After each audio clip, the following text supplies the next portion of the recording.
They are,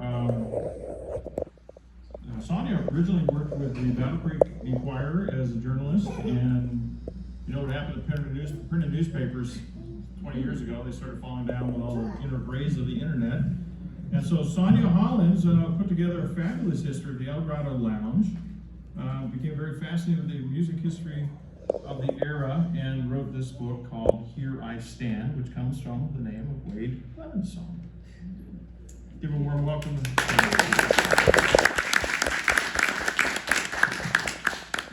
The other guest that I'm going to introduce on stage needs a little bit of introduction, but before I do that, I'm going to play you something.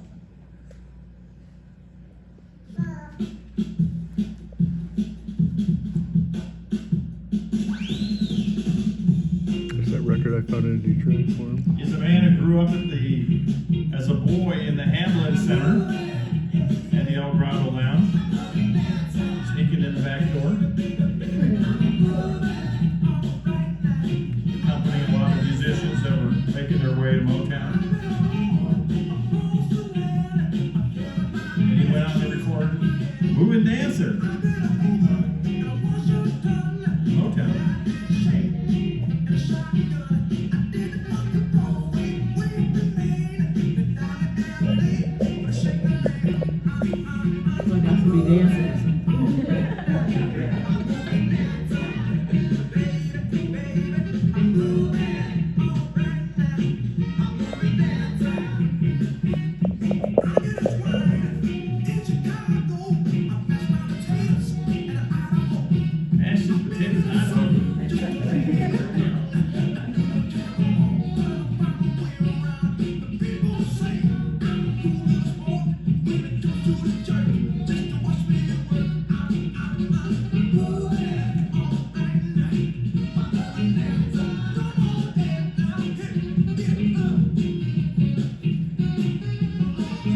We get a warm round of applause for our good friend Bobby. Hey, Bobby!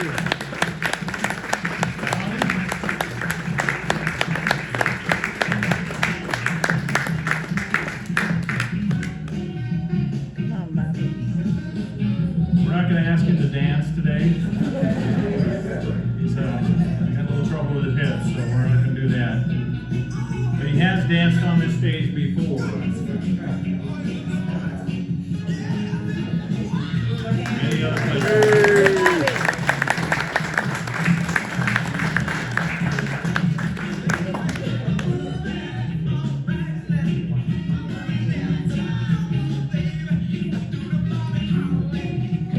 Bobby Hollins.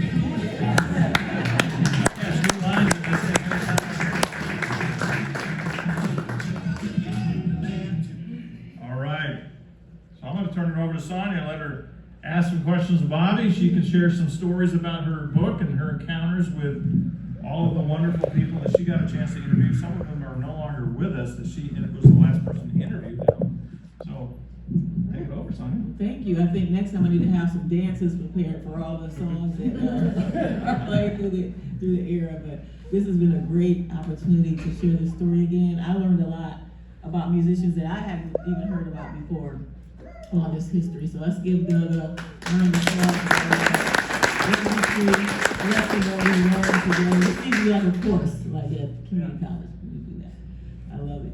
So again, I'm Sonya Bernard Hollins. I am a former journalist at the Battle Creek Inquirer. When I first came here in 1994, I believe it was, there was a funeral for this gentleman, and I hadn't heard of him. There were people coming from Motown and all these different places, and I'm like, who's Wade Clemens? And they're like, you don't know Wade Clemens? He wrote the song Here I Stand. Like, he was a musician in Battle Creek. And I don't know how I ended up asking Bobby about it, and he said, oh, there are a lot of musicians from Battle Creek. And I'm like, yeah, right, okay. Sure there are. And so he started telling me about the musicians. There was another woman, Pat Nelson, who we were working on the book together. She ended up passing away before it finished. But we were, asking these questions about who are these musicians, and when I started researching as a journalist, I didn't find any information on them. I said, maybe besides Junior Walker and the All-Stars, a lot of these musicians had never really been interviewed or written about. So this is my opportunity to say, let me help tell this story. as a kid myself, I grew up listening to or reading the Ebony and Jet magazines at my grandmother's house. And all of my siblings or cousins would say, "Oh, I want to be famous like that person. I want to be famous." And I always said, "Who was writing these things? I want to be that person who tells these stories." And learned later that I was a journalist. And so I set my sights at an early age on becoming a journalist. I was yearbook editor in high school, newspapers, all those things. So telling stories has always been something I've been passionate about. So having an opportunity to share the story of Bobby and all these gentlemen, it was really an honor to me. When we'll tell a little bit more history, but when we actually unveiled the book, back in, I think it was 2003 at Kellogg Auditorium, all the guys came together and they performed. We had some Motown artists, and it was just really, it made my heart full, because Bobby, you said something you probably remember. You said, if it wasn't for you, no one would know our story. And that always stuck with me, and I value the opportunity to be able to share what I knew of you guys, the story. Some people have passed away as I was trying to do the story and in between, so we got as much as we could into this book. So I want to thank Bobby. Let's give him a hand again for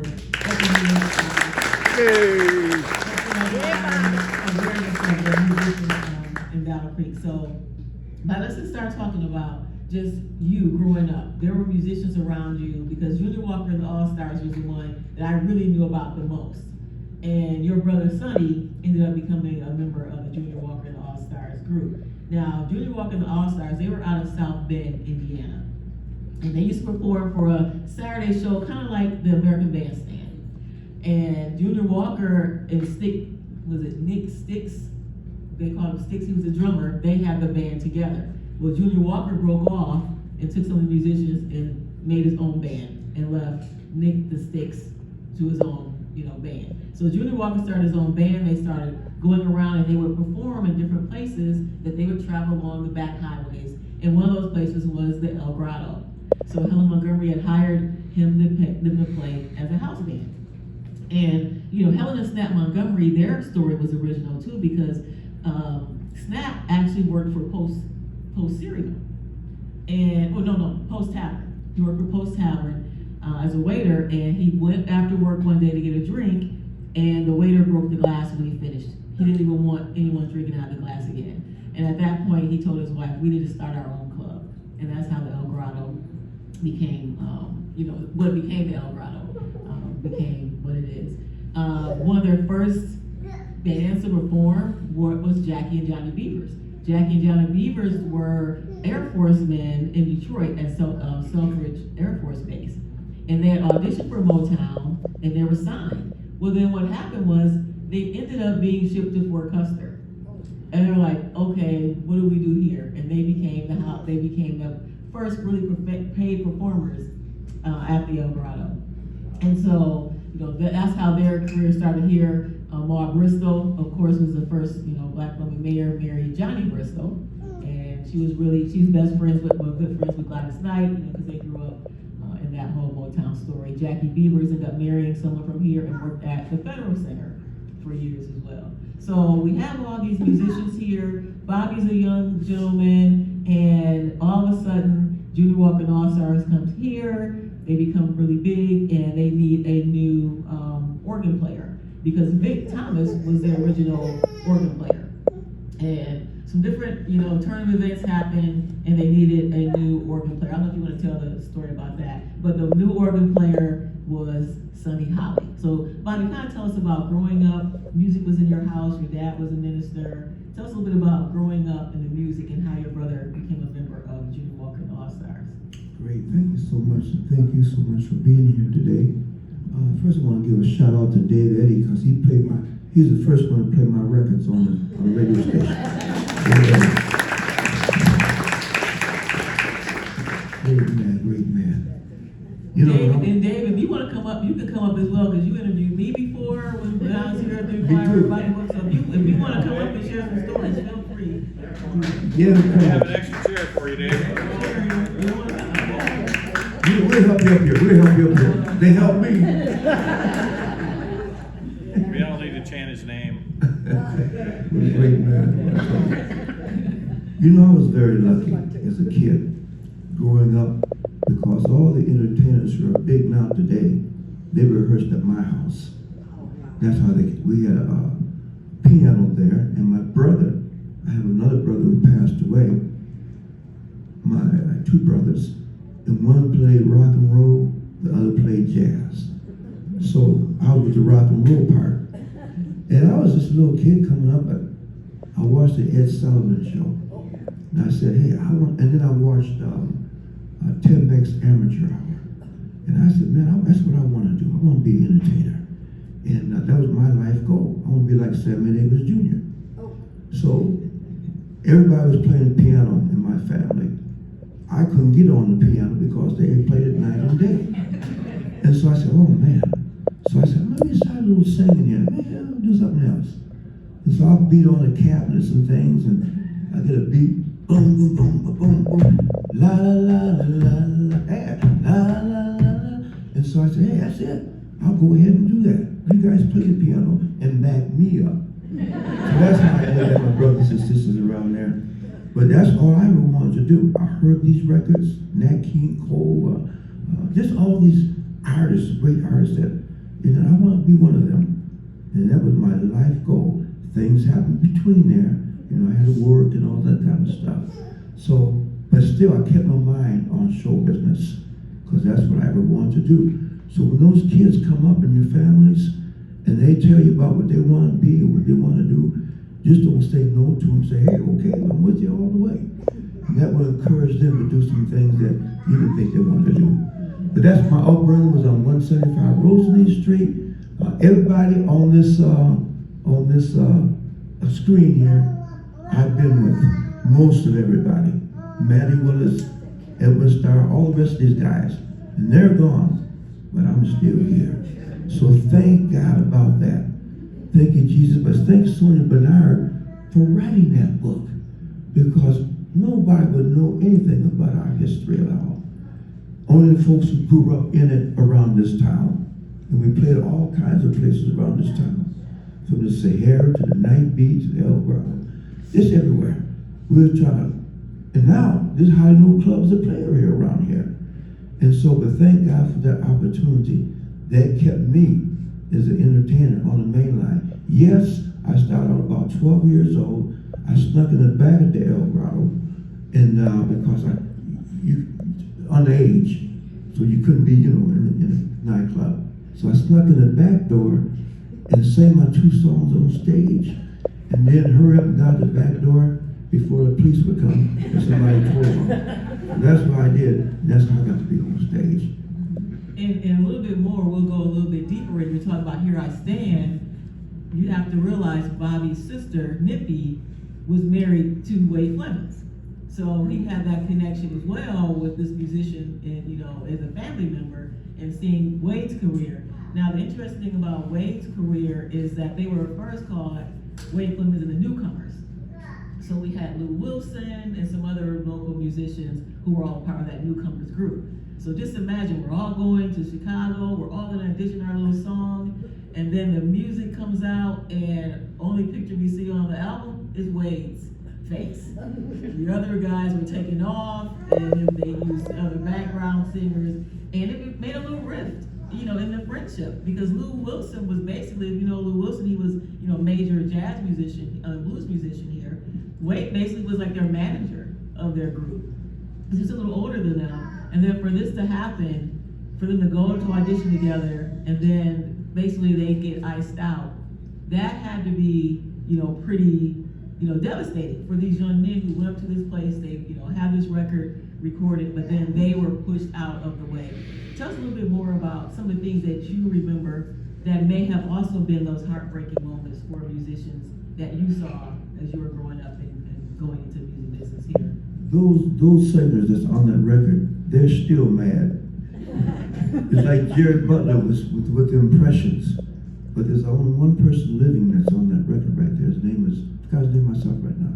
But anyway, they were very upset because they wanted to make, and this happens with a lot of groups. The Supremes, when Diana Ross got her name out front. David Ruffin wanted to have his name out front, but they said, hey, we're the Temptations, and that's what the name is going to be. So we ain't gonna have David Ruffin and the Temptations. No, it's not gonna be Leroy Stubbs and the Four Tops. It's gonna be the Four Tops. It's not gonna be the Velvelettes of Cal Street and the Velvelettes. It's just gonna stay the Velvelettes. So when groups and things do that, that's why I became a solo artist. I didn't want to go through all that stuff. I'm gonna go stay out front with myself, and that's it.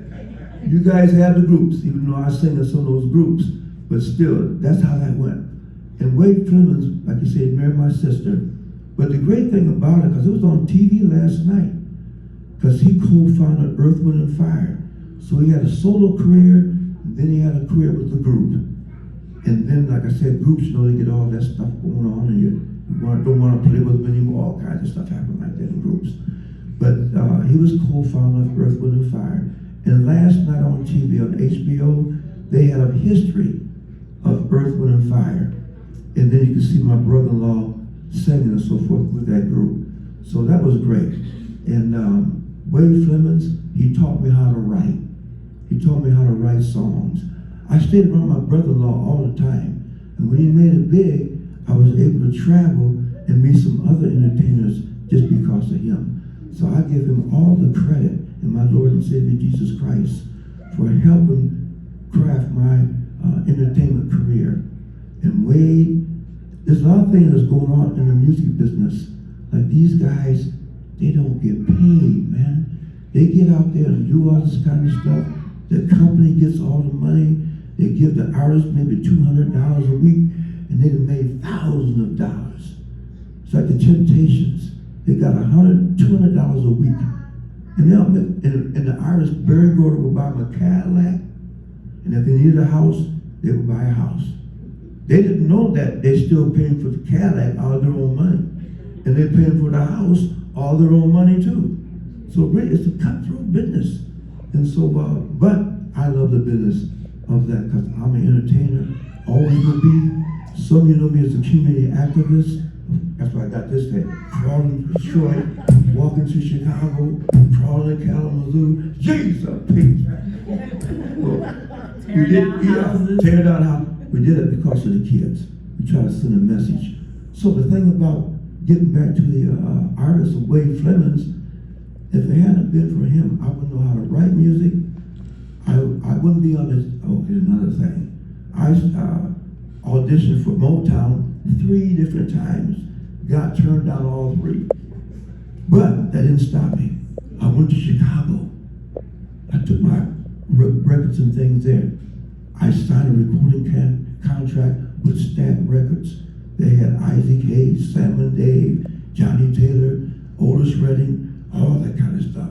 So God was in my plans. I didn't make it here, but you don't give up. If you love this thing like Del Shannon, because he worked many places, you know, cleaning carpet and truck driving, all that kind of stuff, you don't give up on your craft or your music because you love it, and that's what's going to really make you, when you get older, you flash back and say, hey, I did it. And I did it my way. With a lot of help behind the scenes. I did it. And I did it my way. So I hope that answers your question. When you talk about these musicians and they have these talents to write, they also needed to realize the talents of knowing how to read these contracts and having people on your team that can help you maneuver those legal issues. So one thing that happened with Wade was that he and Maurice White worked for Chess Records in Chicago. And when they met, they created a group called the Salty Peppers. That was the first name of the group, the Salty Peppers. And it morphed into Earth, Wind, and Fire. And I had an opportunity to interview Maurice White not too long before he passed away about his relationship with Wade and how they ended up splitting up. And I asked him why he did not attend the funeral. And he said he regretted that.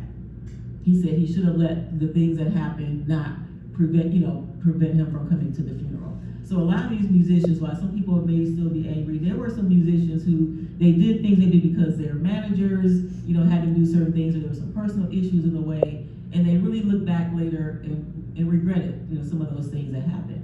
So, I appreciated Maurice White sharing that story about how Wade was a great writer. He just was not a great business person, and as a musician, you have to be good at both, being a business person and the artist as well. So I talked to Jerry Butler, who also was on his label, and he said the same thing. Wade was a great musician, just was not a very good businessman. And nowadays, we learn through all these musicians, you have to be both to make it in this industry. So that was really important. You know, I signed a 5-year recording contract. You give up all your rights. If you only get one record out there and they don't put no more records out, they still got you. So anyway, the thing about it is also you get 2 cents for every record that you sell. And people sell millions of copies. But that 2 cents, most of the company gets a cent and a half, and you get a half a cent, if you get a chance to see that. And that's your royalties. That's the business that you got to learn before while you're being an artist. The company don't want you to know a lot of stuff because they're taking your money. They're getting all your rights and things. They're putting you out there in the magazines. They're putting you on radio. They're putting you on TV. But they're getting all the money. And your family, you got families. You don't hardly get no money. So that's why you got to know that business of music. That's the most important thing. Know the business of music and check out that recording contract. Because it's like sports, athletes. You got to check out your contract that you get so your kids and things like that can reap the harvest that you didn't get. For sure. And you mentioned something about Motown. You share a story with a lot of artists who went to Motown to try to get signed. And another group was the Velvelettes. So the Velvelettes, they were founded on the campus of Western Michigan University during a talent show that the Alpha Phi Alpha fraternity had. And after that talent show, Cal Street was the lead singer. She was like in middle school. Her and her friend Betty Kelly joined Bertha Barbie McNeil and her sister Mildred in this group. So they're these little middle school girls at this college party, and their sisters are saying, you just stay there by the DJ booth, don't move. We're dancing, you stay here. So they're sitting at this DJ booth, and then Mildred sees this guy talking to her little sister, and comes up like, what are you talking to my sister about? It's like, well, I think you should audition for Motown. And they're like, well, who are you? It's like, my uncle owns Motown, Hitsville, USA. I'm like, yeah, right. And it ended up being Robert Bullock, who was the nephew of Berry Gordy. And when they learned that he was the nephew of Berry Gordy, they begged their dad to take them up to Detroit for an audition. And the dad finally agreed to do it on a Saturday morning, and they went up there, and halfway there, they hit a snowstorm. And it took them like 6 hours to get to Detroit. They finally get to Detroit, and they get there, and they say, we're here to audition. Robert told us to come up here, and the secretary was like, Robert is not the boss. He does not tell people when to come up here. He always tells these girls to come up here. We're not auditioning. We're not going to audition on Saturdays. And they were crushed. They were crying in the lobby. And as they were crying, this guy walks in, and he says, Bertha? And she looks up as Mickey Stevenson. He's one of the producers at Motown. He had produced Bertha Barbie and the Barbies back in Flint when she was a teenager. And now he sees him, he's like, what are you doing here? Well, we came to audition, they won't let us. They said we can audition on Saturdays. He said, well, come with me. And they're walking past all these studios, they're seeing Smokey Robinson and all these guys. Long story short, they end up being signed to Motown. And so that was interesting. And even we talk about Junior Walker and All-Stars, Bruce Richardson, who's on the poster, was one of the younger members of Junior Walker and All-Stars, who became the drummer. And when he came up to sign the papers for the contract, he was talking to Diana Ross, and she was like, flirting with Diana Ross. And then Berry Gordy says, okay, bring your mother in here to sign the contract. And he said he felt this small. Like, oh my God. Because he was underage and his mom had to sign the contract for him. So these stories, these are some of the things that the gentlemen, were sharing with me, the musicians. We also met at Jim Cummings' Soundstage Studio.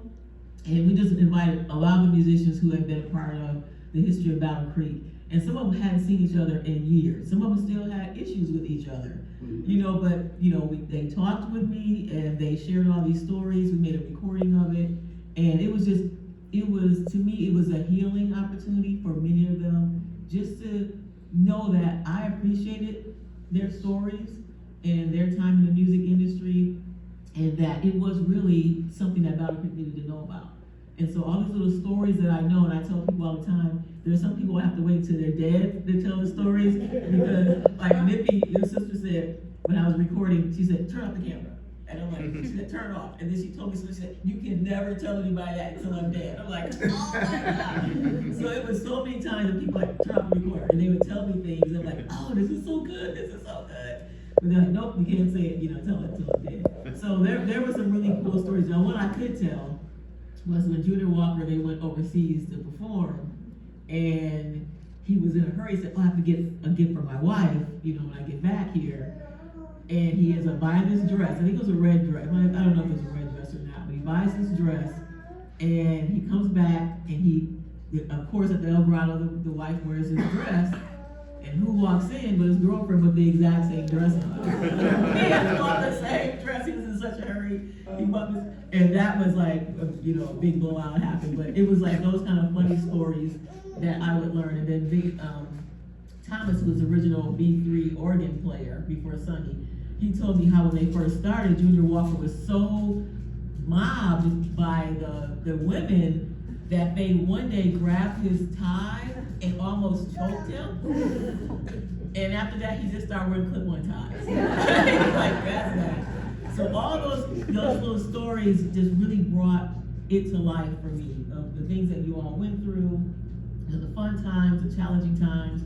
Junior Walker was known for finding people, for them being late, all that kind of stuff. So, even some of those issues that happened that, caused a rift in some relationships, it was just really share those stories. Speaking of those stories, I had a chance to be on the road with a lot of these artists. It's not like you think it is. The head person gets all the glory. The side men down there, they just don't get hardly nothing. But the thing about it is great because you're traveling, you're going all over the world, you're doing all this kind of thing. You don't have to pay for it because it's paid for by the company or by your money that you're supposed to be making, and all those kinds of things like that. And I thought about it, that all these people here that we're talking about, a lot of them didn't even get to the 60s. They didn't get a chance to even collect Social Security. So their thing was making money on that road so they could take care of themselves and their families. And when you cheated like that, it's terrible. So they come back and get a side job, in Battle Creek or whatever it is. Hey, you keep that functioning phone and pay them bills, because you got to pay those bills. But the sad part is too that they get famous, and then what happens? They get the fame, they get the fortune, but then they die early, or they commit suicide, or whatever happens. But you're up there. I'm talking about Dale Shannon. Man is up there on top. But still underneath there's problems. So you don't know what's going on as an entertainer in your business. Your kid might be put in jail, or your kid got killed in an accident, like Jackie Wilson's son, like James Brown's son. These things happen. Otis Redding goes down in the plane. His kids, because I was, pretty cool for that company. His wife and kids, hey, and then somebody comes and try to take your money. So the thing about it is, show business. It's show. That's why you see me with this outfit on. And when I get done, I'll be out in front of Walmart singing for them bicycles. This is why I got this outfit on. Show. That's the first thing they see when you walk out on stage. That's where I learned. Show. And then the other part that nobody hardly knows too much about is the business. That's the most important part, the business. I don't care how many records you make, how many times you're on TV, or what the gratification that you get. Business. Because when you get older, your hits, see, you're as good as your last hit. And your hits are not hits no more. They're oldie but goodies. So you're on the oldie but goodie circuit. You're not on the hip circuit. You ain't out there with Lionel Richie and all them other kind of cats. A lot of these guys can't even get back on the charts because all the rappers is taking the charts. You know, all kind of stuff. So there's so many things in this game of show business. Dale Shannon passed away at an early age, man. He still should be here. Wow. Wade Flynn was only 53, early age. All the Temptations, no more than 60. Oh my gosh. So you think about all this stuff. Then they got families. In their families, some of the families are on welfare. Mary Wells, big hits, died broke. Jesus, Peach, why should it be like that? Because the other folks took her money. Junior Walker, that's my next door neighbor. Every hit that he had on the charts, I'll be in his garage listening to it before it comes out, you know, in the media. I had that connection. And I saw next door, I saw how he lived.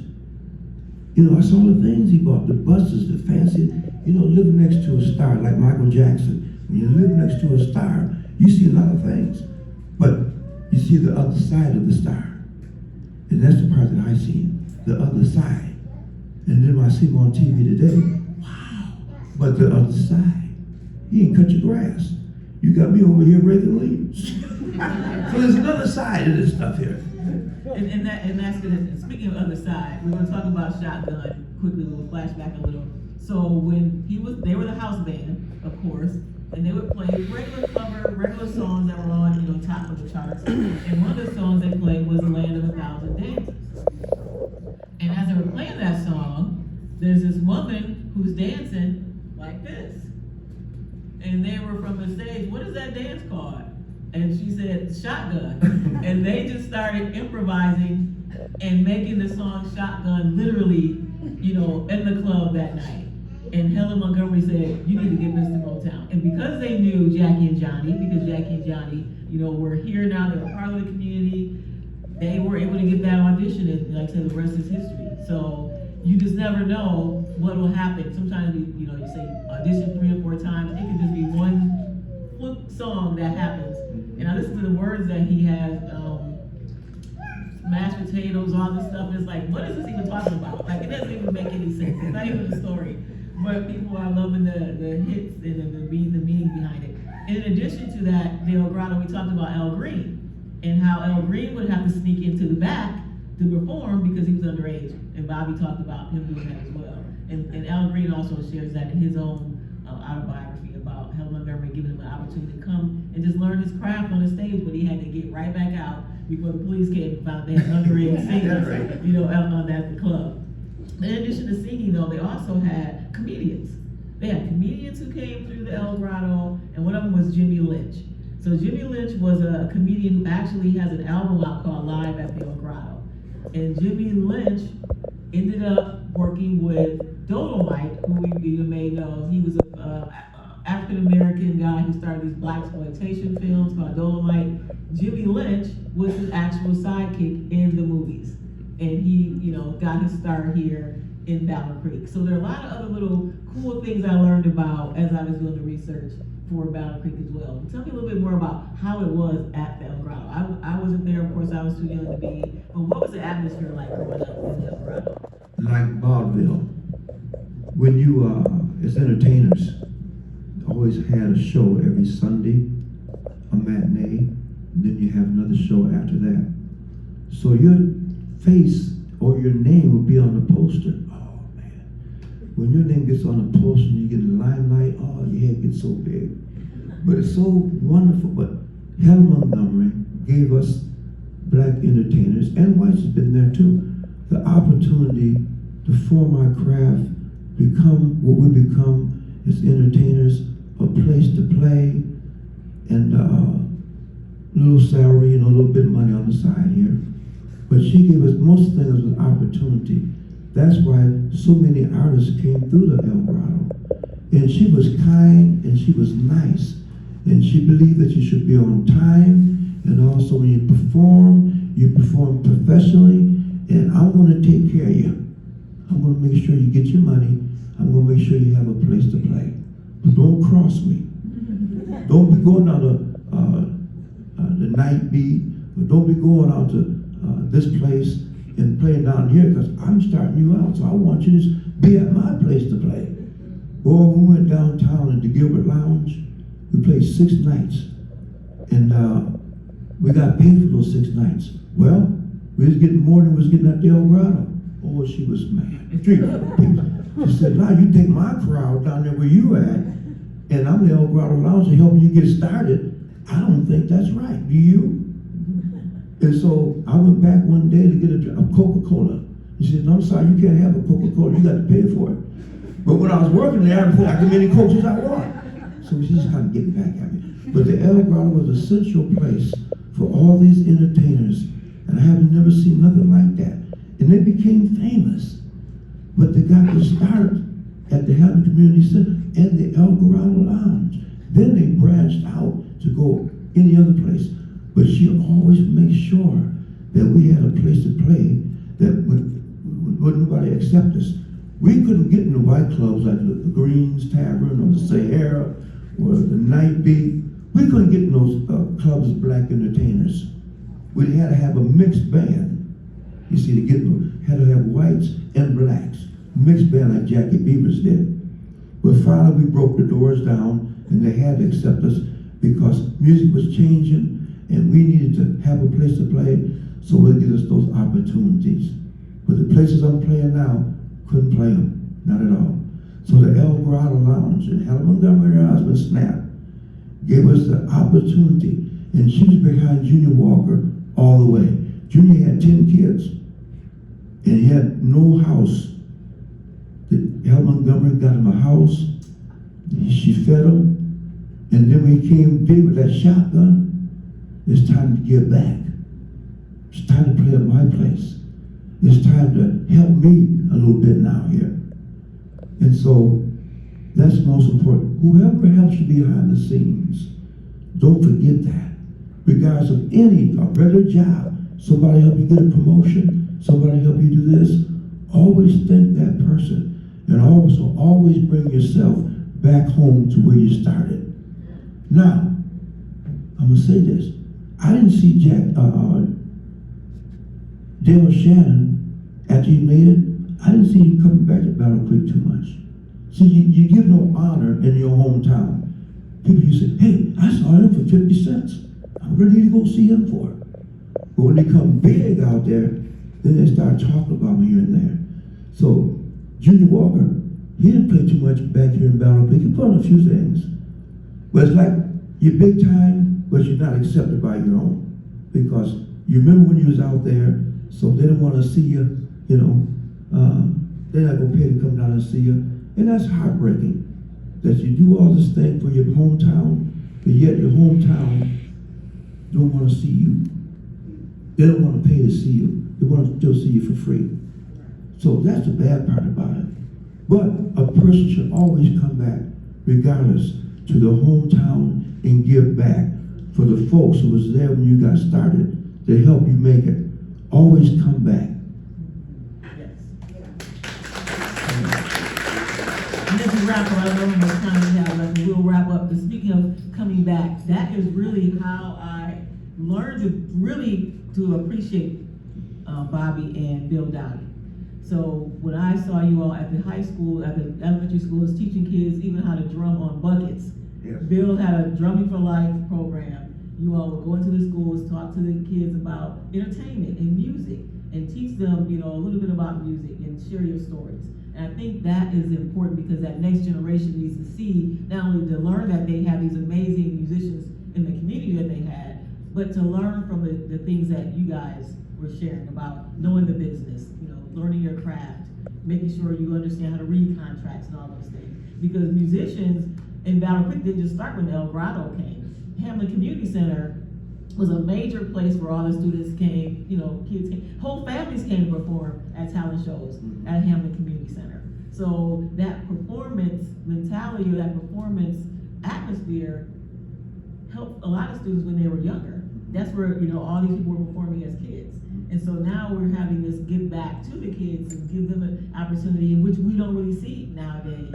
You have the Battle Creek Follies, was it the Follies? Yes, not Follies. And that people performed in because Wade Clemens performed in that, and a lot of people, but we don't really see that local community music atmosphere anymore. Why do you think that is, and how do you think that's impacting our students today. The thing about this, we don't have the venues to play at certain things. You take Lakeview. Lakeview had a band follies too. They called it, anybody here, festival follies or whatever it is. So those kids there could have a chance to display their talents, and that was good. Battle Creek Central had a band follies. We had a chance to do our, it was up until the COVID hit. For kids, some of them don't go on to the next level because perhaps nobody encouraged them a lot of times to go on to the next level.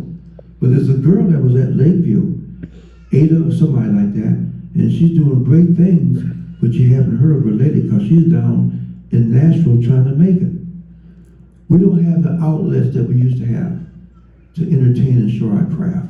We go to different shows, we have this and that and the other, but when we came up, we had all the nightclubs, we had all the art venues, we had all those things that are displayed. All you had to do is have the talent to be there. And if you didn't have a talent, that was a great thing, because you could go maybe you couldn't sing like these guys perform, but you had a church. So you could always do your stuff in the church. You could play in the church, you could sing in the church, because that's where basically all our music come from, was a church. So the thing about it is, you have the opportunities, take advantage of it while you can. Now, I don't see hardly any artists doing the stuff like we used to do, or any talent shows, or anything going on in Battle Creek like it used to be. We need more of that for the kids who's coming up. We have a lot of sports, but we don't have a lot of performing arts. And we got actors in this town like Betty Hutton. We got entertainers in this town like we used to have, but I don't see it moving forward. Thank God for this museum to bring all those talents and all those things out, to get a chance to know about all these people we're talking about. Thank God for Saboni. Get that book, because if you need to know anything about the entertainment business, it's in that book. I tell you, all the artists that you have never had a chance to see. It's the white artists in that book too. We didn't put anybody aside. Jim Cummings and Jim Cummings Band. That's when we had this big talk that we had, didn't we? Yep. At his studio. Picture. Yeah, Jim Cummings. From when we did the little meeting back in 2001. Yeah, Started. wow, 2001. And I was only 13 years old. Jesus. But the thing about it is, you got to remember all this. Dave Eddy. Dave, you're instrumental in all our, hey, you played my records, Dave. You played Junior Walker's records. You played Wade Fleming's records. You gave us the recognition that we needed to have to be out here, Dave. Give Dave Eddy a round of applause for doing that. You didn't have to do it. Sonya didn't have to write. She didn't have to write this book about all the artists. Give her another round of applause. Yeah, we did. You know, so give yourselves a round of applause. Get here to hear about this stuff. God bless you. Well, Bobby. Are we about done? What do you think? Yeah, I was gonna play a little bit of more Bobby Holly for everybody. Oh, but this one here. All right. Baby, I love you. I love you so. Yes, I do. And I'll never ever let you go. Oh no. The day, girl, remember the day that you said goodbye. I got on my knees now, and all I could do was cry. That's the emotions. Oh, I love you. Oh, yes, I really love you. You know I do. Baby, I love you. Yes, I really love you. Hey!